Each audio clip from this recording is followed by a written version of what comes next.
On va revenir sur ce drame.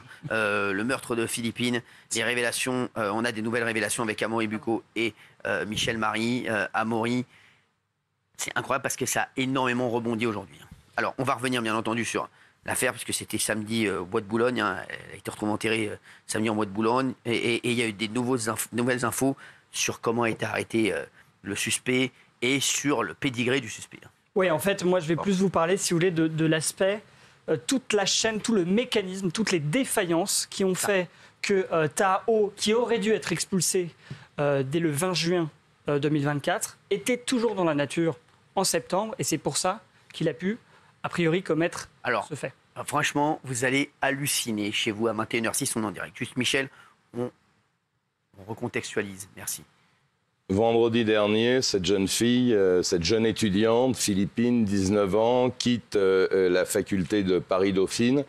On se posait la question de savoir pourquoi elle avait pris la direction du Bois de Boulogne. En fait, j'ai la réponse. Oui. Alors, j'ai la réponse. Elle avait un appartement boulevard Lannes. Et c'était un raccourci. Donc, boulevard Lannes, c'est à Paris. C'est à Paris 16e. Oui. Et on est.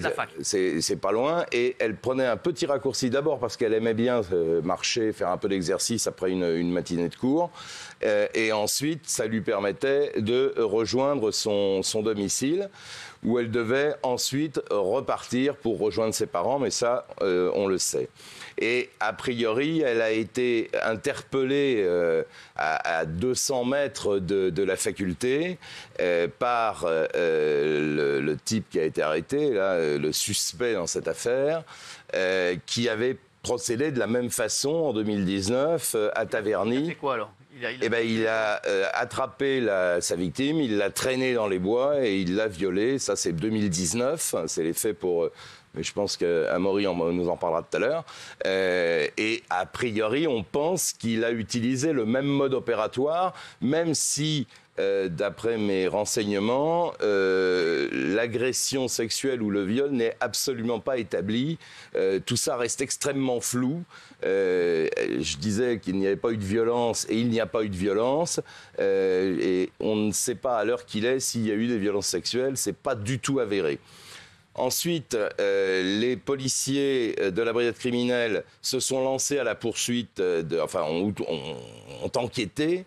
Ils ont été rapidement intéressés par un profil d'un individu qui, à Montreuil, l'après-midi même, c'est-à-dire le vendredi dans l'après-midi, l'agresseur, enfin un individu plutôt, utilise la carte bleue de Philippines et il est filmé. Donc... les policiers avaient deux choses intéressantes. Ils avaient un bornage téléphonique sur la scène de crime, à l'heure du crime, et ils avaient un bornage téléphonique au DAB, à l'heure où il a pris de l'argent. Et comme on retrouve deux fois le même téléphone, les policiers en déduisent que c'est le téléphone de l'agresseur. Et ils avaient bien évidemment raison. Et à partir de là, ils remontent le personnage, ils s'aperçoivent qu'il fait l'objet d'une OQTF, mais ça, c'est Amaury qui va vous en parler, et ils vont finir par le retrouver à Annecy, à Annemasse, puis en Suisse, où ils le font arrêter par les autorités suisses. Alors maintenant, on va revenir, et écoutez bien, à 21h09 en direct, sur tous les manquements qu'il y a eu et qui ont engendré ce drame. Alors on va commencer par le commencement, évidemment. Donc Taha O n'est encore qu'adolescent quand il arrive en Espagne avec un visa de tourisme. D'accord. Une fois que vous êtes en Espagne, vous avez accès aux 29 pays de l'espace Schengen. C'est ça. Donc, libre circulation dans l'Europe. On va falloir se poser la question d'ailleurs. Exactement. Donc lui, en tous les cas, décide d'aller en France et peu de temps après son arrivée en France, quelques semaines, il commet effectivement ce viol dans un bois sur une jeune femme de 23 ans. Jeune femme qui alors a fait preuve d'un grand sang-froid, puisqu'en fait elle raconte, c'est un article du Figaro que j'ai lu aujourd'hui, elle raconte qu'à l'époque, elle a essayé d'amadouer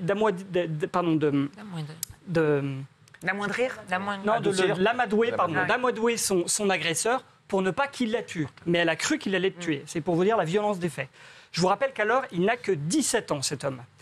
Alors, heureusement, il est rapidement identifié. On retrouve son ADN. Il est interpellé, placé en détention provisoire. Et 2 ans plus tard, en 2021, il est donc condamné à 7 ans de prison par la Cour d'assises des mineurs. Mais là, évidemment, la Cour d'assises prend 2 autres décisions en plus de la prison.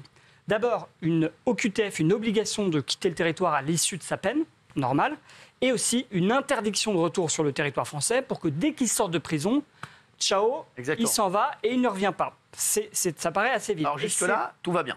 Jusque-là, tout va bien. C'est là que commencent les problèmes.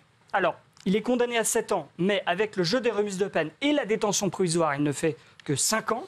Et à la fin de ces 5 ans, alors il faut aussi savoir un détail, c'est que comme beaucoup de clandestins, il a probablement détruit ses papiers, il n'a pas de papier d'identité, et donc la France, pour l'expulser, est obligée de s'accommoder avec le Maroc, de dire c'est un de vos ressortissants, il faut que vous l'acceptiez sur votre territoire pour qu'on l'expulse. Ça s'appelle un laissez-passer consulaire. Et donc, quand il sort de prison le 20 juin 2024, le problème, c'est que la France n'a pas de laissez-passer consulaire, parce que la préfecture, là, fait un premier manquement. Ce n'est que 2 jours plus tôt qu'elle a fait une première demande au Maroc pour avoir un laissez-passer consulaire. Donc, effectivement, 2 jours plus tard, ils n'ont pas le laissez-passer consulaire. Et pour ne pas le relâcher, le laisser lâcher dans la nature, la préfecture décide de le mettre dans un centre de rétention administratif, les fameux CRA dont on parle souvent. Exactement.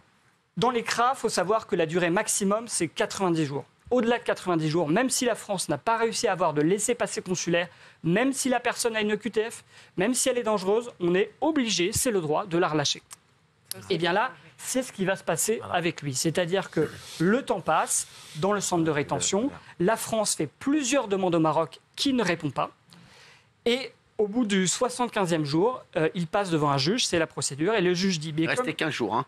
Et il restait 15 jours, il lui restait 15 jours. Oui. Il lui restait 15 jours, bien sûr. Mais ce qui se passe en général, c'est que c'est donc son dernier passage devant le juge, quand le juge estime qu'il n'y a pas de perspective d'éloignement parce que le pays d'origine ne répond pas, que par ailleurs, lui disait moi je veux rentrer au Maroc, le juge a estimé, tout en sachant qu'il représentait un danger potentiel de récidive, a estimé qu'il devait sortir. Donc là, il y a évidemment un défaut d'appréciation du juge, effectivement, mais a décidé donc de le sortir du centre de rétention. Il est dangereux, mais on le sort, hein, vous avez entendu. Oui. Et on prend le risque parce qu'en l'état actuel du droit, il vaut mieux effectivement le remettre en liberté. De toute façon, il l'aurait sorti 15 jours plus tard. Oui, mais bon, 15 jours plus tard, Philippe sera encore en vie. Donc, oui. C'est vrai. Non. Peut-être pas, mais en tous les cas, évidemment, que les choses sont sûrement. Oui, mais sûrement. Et je vais vous dire, mais ils ont eu l'autorisation du Maroc. Alors attendez, c'est pas fini. 3 jours après. Donc, une fois qu'il sort du centre de rétention, on ne le lâche pas dans la nature, on l'assigne à résidence dans un hôtel.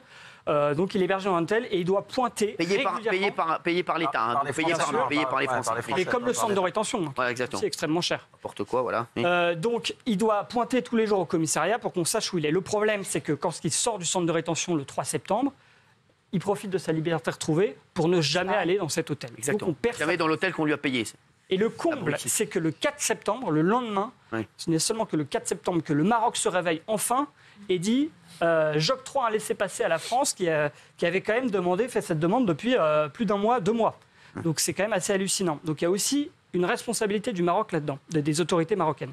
Et alors, ce qu'il faut savoir, c'est qu'il disparaît dans la nature. Évidemment, il est SDF, il n'a pas de papier, donc on ne sait pas où il est. Et malheureusement, se passe ce qu'il se passe le 20 septembre. Philippine disparaît et on retrouve l'ADN de ce fameux Taao sur elle. Catastrophique, voilà, tout un enchaînement de drames et de laxisme, une fois de plus. Merci Amaury pour vos infos, merci Michel Marie. Tout de suite, on filme sur C8, on se retrouve demain et on va débattre de tout ça. Merci à tous.